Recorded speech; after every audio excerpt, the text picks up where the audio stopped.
Palakkad assembly നിയോജക മണ്ഡലം കേരള രാഷ്ട്രീയത്തിൽ കഴിഞ്ഞ കുറച്ചു കാലമായി വാർത്താ കേന്ദ്രമാണ് എന്ന കാര്യത്തിൽ ആർക്കും സംശയമുണ്ടാകില്ല. കഴിഞ്ഞ ലോക്സഭാ തെരഞ്ഞെടുപ്പിൽ പാലക്കാട് MLA ആയ ഷാഫി പറമ്പിൽ വടകര മത്സരിക്കുന്നു. അദ്ദേഹം വൻ ഭൂരിപക്ഷത്തിന് ജയിക്കുന്നു. തോൽപ്പിക്കുന്നത് KK ശൈലജ ടീച്ചറെയാണ് എന്നോർക്കണം.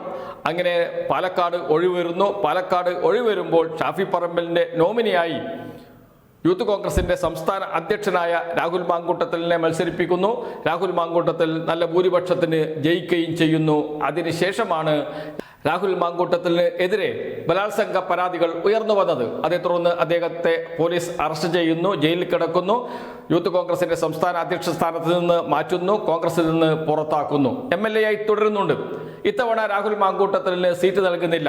പകരം ആര് എന്ന ചോദ്യത്തിന് ഉത്തരം കണ്ടെത്തിയിട്ടുണ്ട് കോൺഗ്രസ്. അത് സിനിമ നടനായ രമേഷ് പിഷാരടിയാണ്. രമേഷ് പിഷാരടി കഴിഞ്ഞ കുറേ കാലമായി കോൺഗ്രസിന്റെ പ്രവർത്തനങ്ങളിലൊക്കെ സജീവമായി പങ്കെടുക്കുന്ന ആളാണ്. അങ്ങനെയുള്ള രമേഷ് പിഷാരടിക്ക് എതിരെ കോൺഗ്രസിൽ നിന്ന് തന്നെ പ്രതിഷേധം ഉയർന്നു വരുന്നു. എന്തിന് രമേഷ് പിഷാരടിയെ പാലക്കാട് മത്സരിപ്പിക്കുന്നു? കോൺഗ്രസിന്റെ പ്രവർത്തകരായ നിരവധി തവണ പോലീസിന്റെ അടികൊണ്ട പ്രവർത്തകർ നിരവധി പേർ പാലക്കാടുണ്ടാകുന്ന ഘട്ടത്തിൽ എന്തിനാണ് രമേഷ് പിഷാരടിയെ പാലക്കാടേക്ക് കെട്ടിയിറക്കുന്നത്? രമേഷ് പിഷാരടിക്ക് മറ്റെന്തെല്ലാം സ്ഥാനങ്ങൾ പാർട്ടിക്ക് കൊടുക്കാൻ കഴിയും?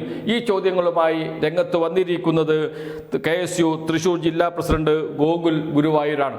KSUവിൻ്റെ തൃശൂർ ജില്ലാ പ്രസിഡന്റ് ഗോകുൽ ഗുരുവായൂർ. അദ്ദേഹത്തിൻ്റെ ശബ്ദരേഖ, ഫോണിലൂടെ സംസാരിക്കുന്ന ശബ്ദരേഖയാണ് ഇപ്പോൾ പുറത്തു വന്നിരിക്കുന്നത്.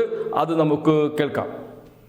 ചാരടിനെ മത്സരിപ്പിക്കേണ്ട അല്ലെങ്കിൽ ഇന്നാളെ മത്സരിപ്പിക്കേണ്ടെന്നല്ലാന്ന് ആദ്യം പരിഗണന കൊടുക്കേണ്ടത് ഈ പാർട്ടിക്ക് വേണ്ടി കൊടി പിടിച്ച് തല്ലുകൊണ്ട് 10 കൊല്ലം ഈ പാർട്ടിക്ക് വേണ്ടി നിന്ന ആൾക്കാരല്ലേ. ഇവരൊന്നും സിനിമാ നടന്മാരോ അല്ലെങ്കിൽ മറ്റേ ഈ പറയുന്ന രീതിയിൽ നിൽക്കുന്ന ആളുകളല്ല സുഹൃത്തെ. ഇതൊക്കെ ഈ പാർട്ടിക്ക് വേണ്ടി തല്ലുകൊണ്ട്, പാർട്ടിക്ക് വേണ്ടി പോസ്റ്റർ ഒട്ടിച്ച്, പാർട്ടിക്ക് വേണ്ടി കൊടി പിടിച്ച്, പാർട്ടിയുടെ പോസ്റ്റിലിരുന്ന് പാർട്ടിക്കാരനായിട്ട് പാർട്ടിക്കാരാണെന്ന് പറഞ്ഞ് പൊതുസമൂഹത്തിൽ ഇറങ്ങി നിന്ന് ഈ പറയുന്ന രീതിയിലേക്ക് പാർട്ടിക്ക് കിട്ടാവുന്ന എല്ലാ ദോഷവശങ്ങളും അനുഭവിച്ചു നിന്ന ആളുകളാണ്. അവരൊക്കെയാണ് ഈ പറഞ്ഞ സിനിമാ നടന്മാരൊക്കെ ആയിട്ട് കമ്പയർ ചെയ്യണത്. വളരെ അതുപോലെ യൂത്ത് കോൺഗ്രസ് ജില്ലാ പ്രസിഡന്റ്, KSU ജില്ലാ പ്രസിഡന്റ് അടക്കമുള്ള ആൾക്കാരൊക്കെ അവിടെ ഉണ്ട്. പോട്ടെ, അതൊന്നും വേണ്ടാന്ന്. ആ പാലക്കാട് നിയോജകമണ്ഡലത്തിലെ പാർട്ടിയുടെ ബൂത്ത് പ്രസിഡന്റ് മത്സരിപ്പിക്കാതെ അവിടെ, കോൺഗ്രസിന്റെ ബൂത്ത് പ്രസിഡന്റ് ആയിട്ട് നിൽക്കുന്ന ഒരാളെ മത്സരിപ്പിക്കട്ടെ അവിടെ. അതൊക്കെയല്ല അന്തസ്. ഇവിടെ CPM എത്ര ആൾക്കാർ അവിടെ മത്സരിച്ച് സിനിമാ നടന്മാരവിടെ മറ്റേ ഈ പറഞ്ഞ കേരളത്തിൽ മത്സരിച്ച് MLA ആയിട്ടുള്ളത്?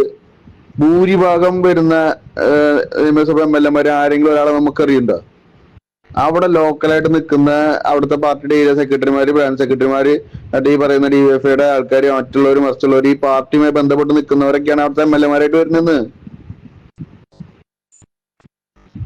പിഷാരടിനെ മത്സരിപ്പിക്കേണ്ട അല്ലെങ്കിൽ ഇന്നാളെ മത്സരിപ്പിക്കേണ്ടെന്നല്ലാന്ന് ആദ്യം പരിഗണന കൊടുക്കേണ്ടത് ഈ പാർട്ടിക്ക് വേണ്ടി കൊടി പിടിച്ച് തല്ലുകൊണ്ട് 10 കൊല്ലം ഈ പാർട്ടിക്ക് വേണ്ടി നിന്ന ആൾക്കാരല്ലേ.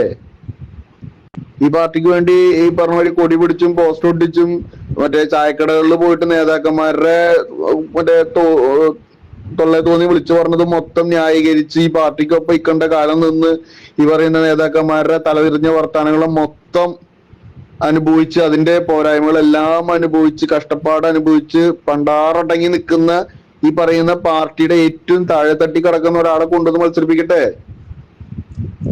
പിഷാരടിക്ക് ഇതല്ലെങ്കിൽ വേറെ അവസരം കൊടുക്കാന്ന് പറയുന്ന അവരുടേതായ മറ്റേ അഭിനേതാക്കളുടെ സംഘടനയുടെ തലപ്പത്ത് കൊണ്ടിരുത്തി, അതൊക്കെ ആയിക്കോട്ടെ. സീറ്റിലേക്ക് പരിഗണിക്ക പോലും ചെയ്യുന്നില്ലല്ലോ ബാക്കിയുള്ളവരെ. അതാണ് ഇവിടുത്തെ പ്രശ്നം. എന്താ യൂത്ത് കോൺഗ്രസ് ജില്ലാ പ്രസിഡന്റ് മത്സരിപ്പിച്ചൂടെ? എന്താ ജയഘോഷ് മോശ? DCC പ്രസിഡന്റ് മത്സരിപ്പിച്ചൂടെ? തങ്കപ്പേട്ടൻ മോശമാണോ? അല്ല KSU ജില്ലാ പ്രസിഡന്റ് നിഖിൽ കണ്ണാടിനെ മത്സരിപ്പിക്കട്ടെ? എന്താ മോശമാണോ? അങ്ങനെ മത്സരിപ്പിക്കാനായിട്ട് നിൽക്കുന്ന എല്ലാ ആളുകളും ഇല്ലാണ്ട് നിൽക്കുന്ന ഒരു സ്ഥലമൊന്നുമല്ലല്ലോ.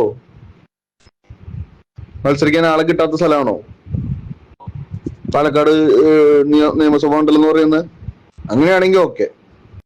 കോൺഗ്രസിന്റെ ബൂത്ത് പ്രസിഡന്റ് അല്ലെങ്കിൽ യൂത്ത് കോൺഗ്രസ് ജില്ലാ പ്രസിഡന്റ്, KSU ജില്ലാ പ്രസിഡന്റ്, DCC പ്രസിഡന്റ് ഇവരെക്കാൾ കൂടുതലൊക്കെ ആയിട്ടുള്ള ജയസാധ്യത എന്താണെന്നുള്ളതും കൂടി ഒന്ന് പറഞ്ഞു തരൂ. എനിക്കറിയാത്തതുകൊണ്ട്, എനിക്ക് പാലക്കാട്ടെ രാഷ്ട്രീയം അറിയാത്തതുകൊണ്ടാണ്.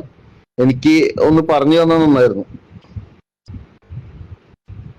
പിഷാരടിനെ മത്സരിപ്പിക്കുന്നത് കൊണ്ട് 100 വോട്ട് കൂടുതൽ കിട്ടുന്നതാണെങ്കിൽ, അല്ലെങ്കിൽ ഇവരെക്കാൾ ഈ പറഞ്ഞ DCC പ്രസിഡന്റിനും DCC ഭാരവാഹികളും യൂത്ത് കോൺഗ്രസ് ജില്ലാ പ്രസിഡന്റ് ഉൾപ്പെടെയുള്ള യൂത്ത് കോൺഗ്രസ് ജില്ലാ ഭാരവാഹികളും KSU ജില്ലാ പ്രസിഡന്റ് ഉൾപ്പെടെയുള്ള KSU ഭാരവാഹികളെക്കാളെല്ലാം കൂടുതലായിട്ട് ഈ പറയുന്ന പിഷാരടിക്ക് മാത്രമേ അവിടെ ജയിക്കാൻ പറ്റുള്ളൂ, പിഷാരടി മത്സരിച്ചില്ലെങ്കിൽ പാലക്കാട് തോക്കും എന്നുള്ള സിറ്റുവേഷൻ ആണെങ്കിൽ ഒന്ന് പറഞ്ഞു തരണേ.